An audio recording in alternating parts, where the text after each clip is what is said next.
Bismillahirrahmanirrahim. InsyaAllah pada hari ini kita bersua lagi di dalam pelajaran mata pelajaran KWS untuk pertanian bagi tingkatan 4 dan tingkatan PK4 dan PK5. Okey, kalau sebelum ni kita telah mempelajari bagaimana cara untuk membina batas tanaman. Yang kedua, kita telah mempelajari bagaimana menyediakan tanah semayan untuk menyemai biji benih. Dan yang ketiga, insya-Allah hari ini pembelajaran yang ketiga iaitu bagaimana ataupun cara menyemai biji benih sayuran. Menyemai biji benih sayur-sayuran. Okey. Ni cara kalau nak kira sebelum ni kamu dah buat ni. Dengan bimbingan saya sebelum ni. Okey, insya-Allah hari ni kita akan sambung lagi. Kalau tajuk yang kedua iaitu menyediakan tanah semayan. Okey, tanah yang semayan yang kita sediakan sebelum ni kita gunakan pada hari ini untuk menyemai biji benih. Okey, ini langkah yang pertama. Okey, sediakan alatan dan bahan. Sediakan alatan dan bahan. Ni alatan-alatan. Antara alatannya ialah tray semayan. Tengok tu. Ni tray semayan. Dia ada lubang. Sudik tangan. Okey, ni sudik tangan. Boleh nampak. Okey, tung penyiram. Ni spray ni. Bukan spray, penyiram. Medium semayan. Okey, medium semayan ni maksudnya tanah yang disediakan sebelum ni. Campuran daripada tanah, dua bahagian tanah, satu bahagian pasir, pasir halus ataupun pasir sungai, dan satu bahagian organik. Okey. Biji benih. Okey, ni biji benih. Biji benih cili dan hormon penggalak percambahan. Hormon penggalak percambahan. Okey. Hormon penggalak ni kalau tak perlu tak apa. Kalau ada lagi baiklah. Itu langkah pertama, sediakan tray tanah semayan, spray ni, botol spray air, sudi dan juga benih. Benih cili ataupun benih-benih yang lain. Okey, langkah yang kedua. Okey, isi medium semayan nisbah 2, nisbah 1, nisbah 1. Maksudnya kita isi media tanaman tanah yang kita dah sediakan, yang mana nisbahnya 2 bahagian tanah, 1 bahagian pasir dan 1 bahagian organik sebelum ni ke dalam tray semayan. Kita masukkan, penuhkan ke dalam tray semayan menggunakan sudik tangan. Guna sudik tangan. Nak guna tangan pun boleh. Guna sudik tangan. Okey, langkah yang ketiga. Setelah kita mengisi penuh dengan tanah semayan tadi, dengan medium semayan ataupun tanah tadi ke dalam tray, maka kita buat lubang pada medium menggunakan kayu. Kita cocok tengah-tengah lubang. Bila dah isi penuh macam ni, ambil kayu,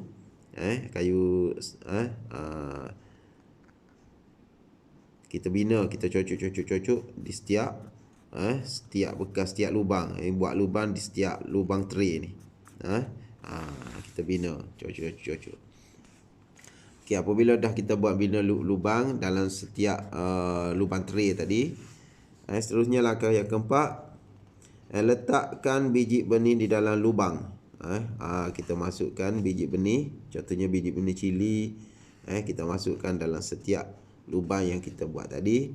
Kemudian dah masukkan semua biji benih. Kemudian tutup lubang dengan menabur satu lapisan nipis medium. Maksudnya kita tutup balik. Gunakan tangan macam ni ke, tutup balik. Ataupun kita ambil tanah lain, kita tabur nipis atas tu. Jangan tebal. Kalau tebal dia susah. Benih tadi susah untuk bercambah. Nipis saja. Nipis saja. Okey.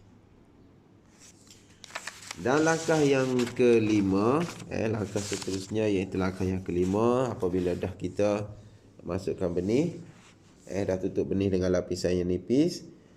Yang kelima iaitu siram semayan dengan menggunakan penyembuh air.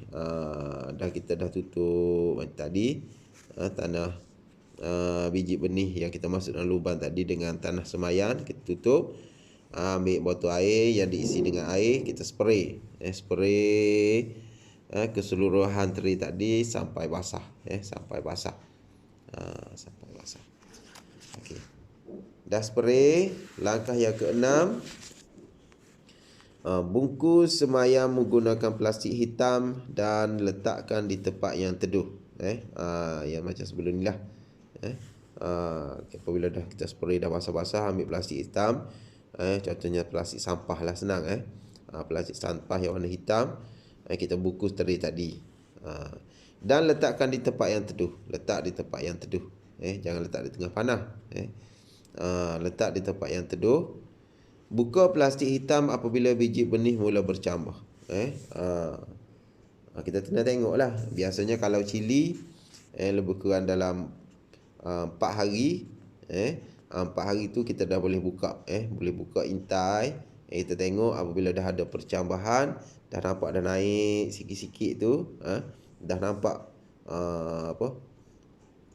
biji benih tu dah naik, maka kita kena buka. Kalau kita lambat buka, dia akan jadi macam togek, jadi kuru. Dia jadi panjang kuru. Sebab apa? Sebab kita lambat buka, lambat dia dia memerlukan cahaya matahari. Apabila lambat jumpa cahaya matahari, maka dia akan jadi panjang. Dia naik. Sebab itulah dah nampak sikit tumbuh tu, mesti kita buka semua. Buka, letak di tempat yang kena cahaya matahari. Yang kena cahaya matahari, cahaya pagi lah. Jangan letak tengah panas terus. Nanti layu pula biji anak yang baru naik tadi. Maksudnya letak di tempat yang terbuka, tapi masih lagi tidak memerlukan cahaya matahari yang terus. Okey. Yang keenam, buka plastik hitam apabila biji benih mula bercambah. Buka, terus buka. Okey, seterusnya langkah yang ketujuh. Okey, anak benih yang cukup matang mempunyai 2 hingga 4 helai daun hendaklah dipindah ke batas tanaman. Apabila dah anak benih tu cukup matang dia. Kalau cili matangnya maksudnya lebih kurang dalam 10 helai daun, 8 helai hingga ke 10 helai daun, dah batang pun dah keras. Batang kita jamah batang tu dah keras, maka boleh dipindahkan. Jangan pindah kecil sangat. Kalau kecil sangat, dia tak tahan daripada cahaya matahari. Kecuali kita teduhkan dulu. Kalau nak direct cahaya matahari, anak benih yang betul-betul matang, iaitu ada 10 helai daun ke atas lah. 8, 9, 10 ke atas helai daun dia, maka boleh dipindahkan. Itu bagi cili. Kalau terung, kalau biji terung dah ada 7 helai daun, maka dah boleh pindah ke batas. Lebih kurang umur dia dalam tray tu lebih kurang dalam 30 hari. Apabila anak benih dah cukup 30 hari, contohnya terung, cili dah cukup 30 hari, maka dia boleh pindahkan ke batas. Dia berlain dengan benih-benih yang lain. Kalau tembikai, jagung, kalau benih jagung lebih kurang dalam 8 hari je. 8 hari mesti dipindahkan ke batas. Kalau tembikai lebih kurang dalam 10 ataupun 11-12 hari je.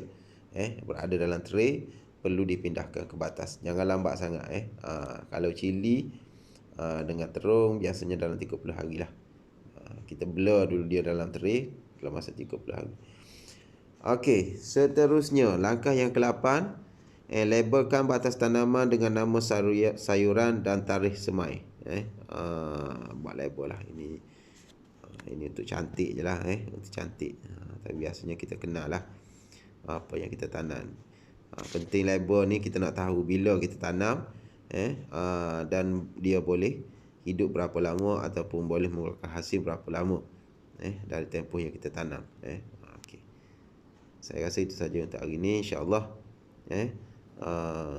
Kamu dapat mengetahui dan mempraktikkan di rumah untuk menanam sayur-sayuran atau tanaman. Okey kalau kat sekolah, kalau dapat belajar di sekolah senang kita akan terus buat praktikal di tapak tanaman kita di belakang kelas. Senang benda ni kalau kita tengok berdasar kepada pembelajaran teori gini memang nampak susah lah.